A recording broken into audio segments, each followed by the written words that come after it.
Assalamualaikum warahmatullahi wabarakatuh. Kembali lagi di channel Suwandi Farm.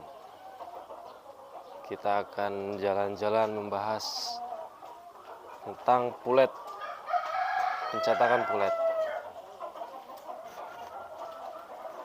Oke, sekarang ini masih di kandang KUB ya. Kandang KUB. Ini seperti ini kandangnya, jadi tingkat 2. Untuk masalah kotoran kita bisa didorong setiap ketika udah kecium amoniaknya. Sekarang kita lagi mencetak pulet. Ini induk-indukan yang udah agak tua. Di sebelah sana pulet ayam ras. Ini ayam KUB semua kawan-kawan. KUB 2. KUB 1-nya udah kita afkir ini. Memanfaatkan momen ketika puasa lebaran, itu momen paling pas lah untuk diafkir. Ini KUB 2 semua sekarang. Nah, dilihat KUB 2 nya kurang lebih ada 150 indukan KUB 2. Dia akan ngobrol-ngobrol sedikit tentang pencetakan pulet ya, yang saya tahu dan saya alami aja di perusahaan dulu gitu. Apa tips-tipsnya yang sudah dipraktekkan. Ini dia. Ini pulet ayam ras strain Lohman udah mulai belajar bertelur kawan-kawan. Kurang lebih ini usia 17-18 minggu lah, masuk 18 minggu kalau nggak salah. Jadi yang pertama di sini ayam ras pulet itu, pulet apapun itu ya, pulet KUB, pulet ras atau pulet apapun lah yang bertujuan untuk petelur. Yang penting keseragaman kawan-kawan, keseragaman, vaksin masuk semua bagus, AI terutama ya, karena ini ayam jangka panjang, AI segala macam masuk. Oke kawan-kawan, di sini kita akan bicara santai, membahas tentang berat badan lah ya, berat badan ayam pulet. Jadi berat badan bisa diangka minimal sama atau melebihi target lah dari yang kita rencanakan. Kenapa? Ya saat ayam mulai menghasilkan telur sampai puncak produksi itu biasanya masanya masa kritis kawan-kawan ya. Dia akan mengalami stres karena target produksi telur yang harus meningkat drastis gitu menuju puncak. Jadi otomatis berat dan ukuran telur pun harus bertambah, dan nggak ketinggalan berat badannya juga harus bertambah karena produksinya dia meningkat gitu sih. Itu yang saya pelajarin dulu ketika bekerja di perusahaan petelur. Jika sudah mencapai target yang kita inginkan, bobotnya sama atau lebih dari target, itu kan bagus. Jadi saat asupan nutrisinya belum optimal, otomatis simpanan ya, kalau kelebihan targetnya otomatis ada simpanan ya, dan simpanan ini akan diambil dari kelebihan berat badan tersebut. Nah tapi jangan lupa juga, kelebihan berat badan itu nggak selalu menguntungkan kawan-kawan. Bukan sebuah keuntungan belaka selalu lah, intinya gitu. Berat badan yang terlalu gemuk bisa menimbulkan timbunan lemak di dalam perut, di dalam daerah perut lah intinya, yang biasa disebut abdomen. Ya kondisi ini bisa mengurangi elastisitas saluran telur karena tertahan oleh lemak di dalam tubuh tersebut. Akhirnya terjadi kontraksi saluran telurnya sulit gitu kawan-kawan. Jadi ya istilahnya ketika dia mau keluarin telur, ketahan sama lemak lah di daerah tersebut, intinya gitu sih. Biasanya sih, ini yang biasanya terjadi memicu munculnya kasus prolapsus. Prolapsus itu dia istilahnya ya kayak kita kalau manusia inilah ambeien gitu ya, keluar usus di sistem reproduksinya dia di ayam bulat ini. Jadi intinya gitu sih kawan-kawan. Jadi nggak selalu menguntungkan lah kalau kita fokus ke badan, berat badan, yang penting gendut, gemuk, ya nggak juga, nggak selalu menguntungkan juga gitu. Kalau orang menjual dengan bahasa yang penting badannya semok apa ya, nggak juga gitu, nggak terlalu menguntungkan selamanya. Jadi kita harus punya standar tertentu, pas, sesuai gitu.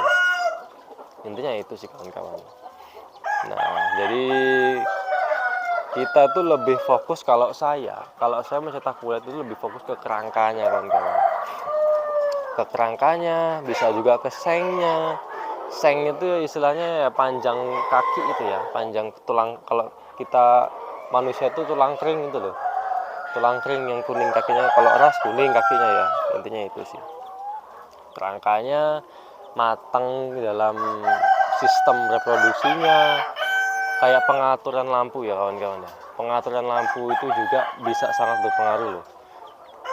Kenapa? Karena kalau ayam dewasa kelamin lebih awal, itu biasanya ya mau nggak mau ya pasti afkirnya biasanya lebih cepat, atau biasanya keseragaman puncak produksinya nggak jelas. Biasanya itu.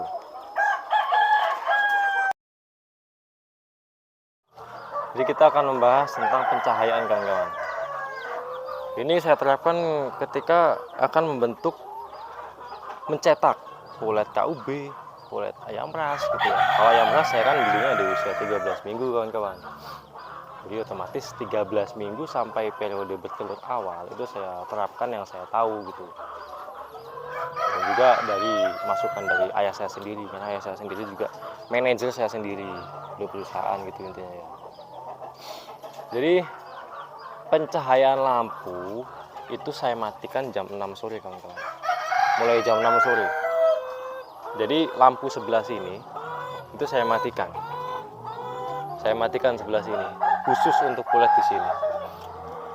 Ya karena apa? Tujuannya untuk mencegah terjadinya dewasa kelamin dini pada kulit kita. Ya selain itu kulit tidak diberi kesempatan untuk makan malam hari. Kenapa? Sehingga pertumbuhan berat badannya terkontrol dan produksi telurnya dapat dikontrol juga gitu.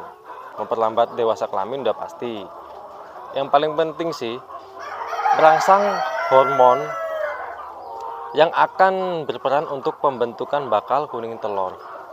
Untuk pembentukan bakal kuning telur dan ovulasi. Jadi ovulasi itu pelepasan kuning telur kawan-kawan. Jadi ketika lampunya dimatikan, otomatis dia istirahat, akan membentuk hormon, akan meningkatkan melatonin. Jadi istilahnya pada masa seperti ini, kalau saya sendiri fokus ke seragaman bobot dulu kawan-kawan. Sebelum saya secara bertahap dihidupkan sedikit setengah jam per minggu. Penambahan pencahayaannya per minggu saya tambah setengah jam, minggu depan setengah jam, minggu depan setengah jam gitu kawan-kawan. Jadi dia akan beradaptasi. Itu yang sistem pencahayaannya yang saya terapkan untuk mencetak kulit KUB atau kulit ayam ras atau apa gitu ya. Karena yang saya takutin, ya yang saya alamin juga ya ketika bekerja dulu. Karena ayam ketika dikasih full pencahayaan, ya banyak sih anggapan di warga sini, di peternak-peternak lokal sini, ketika dikasih makan malam, ketika dikasih makan lebih banyak, berat badan, sistem reproduksinya bagus atau gimana gitu ya. Tapi yang saya takutin ketika mendapat full pencahayaan, dia tuh dewasa kelamin menjadi lebih cepat. Yang saya takutin pasti telurnya nanti akan kecil-kecil kawan-kawan. Saya jamin itu pasti telurnya kecil-kecil. Dan tingkat produksi telurnya rendah.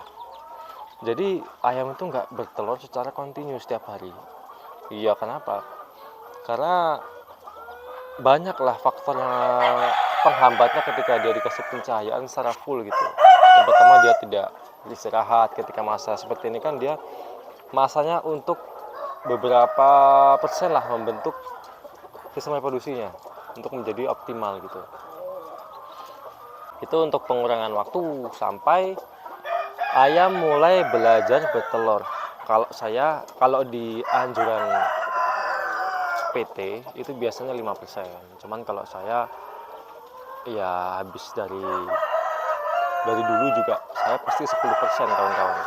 Ketika 10% saya baru menambahkan lampu, menambah intensitas cahaya, istilahnya seperti itu. 10% kenapa? Karena saya lebih mementingkan dulu bobotnya dia seragam dulu. Jadi ketika bobot diseragamkan, otomatis puncak produksinya akan seragam, puncaknya itu akan ketemu gitu loh. Jadi bertelur semua, kan kita senang juga gitu. Kalau misalnya ada yang duluan bertelur, ada yang masih bobotnya sekian itu kan ya yang tadi saya bahas di awal. Ketika berat badannya mencapai target, jadi nutrisi ketika dia akan mengeluarkan telur itu cukup gitu loh, cukup ketika akan mengeluarkan telur. Intinya seperti itu. Ya jangan lupa juga vaksin ya, vaksin, vitamin segala macam itu nggak bisa dihilangkan lah dari perawatan ayam. Jadi jangan disepelekan kawan-kawan. Saya juga ya jujur dari awal nggak pernah pakai yang namanya fermentasian yang tanya orang di YouTube ya. Saya juga punya YouTube tapi saya nggak pakai fermentasian ya, karena kalau misal fermentasi itu bagus, fermentasi itu baik, pasti perusahaan saya dulu kerja itu pasti pakai juga. Itu pasti dipatenkan oleh sesuatu PT lah, sesuatu orang yang menganggap fermentasi itu bagus ya. Yang pertama, kalau kita pakai fermentasi mengeluarkan kos baru, mengeluarkan tenaga baru, pikiran segala macam, harus menyiapkan ini itu kan banyak. Kenapa saya nggak pakai fermentasi? Cuman saya mix juga pakannya, bukan nggak pakai pakan jadi terus, nggak rugi juga bro. Terus kreatif juga gitu ya, ini gitu. Ya ini cuman membahas tentang pulet aja kawan-kawan. Ini yang saya praktekkan ketika mencetak pulet yang akan saya jual gitu ya, yang akan saya jual keluar, yang akan saya jual ke orang yang siap untuk beternak gitu. Jadi ya ini cuman bicara santai aja lah sambil menunggu buka kawan-kawan ya. Ini juga di sini udah hampir mau buka nih. Ini hari ini baru bertelur kurang lebih, biasanya ini masih 6-7 lah per harinya. Oke, jadi berbanding terbalik ketika dia udah masa lahir kawan-kawan ya, ketika udah masa bertelur kawan-kawan ya, kita menambah intensitas cahayanya. Karena apa? Intensitas cahaya tersebut membantu proses pembentukan telurnya, pertambahan berat badannya, juga metabolisme. Itu yang paling penting kawan-kawan. Untuk membentuk rabang telur dan tulang itu ya sangat butuh yang namanya nutrisi tambahan kawan-kawan. Ya mau nggak mau nutrisi tambahan tersebut ya makan. Ya mau nggak mau kita hidupkan lampunya. Itu nanti ketika udah, ya saya bilang tadi 10%. Kalau saya 10%. Cuman kalau anjuran sih 5% udah nggak masalah. Cuman saya pakai teknik berat badan dulu yang saya pentingkan. Jadi insya Allah akan berdampak lumayan maksimal ketika berat badannya seragam, bagus, puncaknya akan lebih lama. Insya Allah itu yang saya dikasih tahu oleh ayah saya sendiri kawan-kawan. Intinya seperti itu ya. Oke kawan-kawan, ini udah cukup lah video simple, video pendek ya, walaupun ilmunya nggak seberapa tapi ya untuk mengisi waktu puasa inilah kita berinteraksi, karena udah lama nggak buat video YouTube kawan-kawan. Oke, terima kasih. Assalamualaikum warahmatullahi wabarakatuh.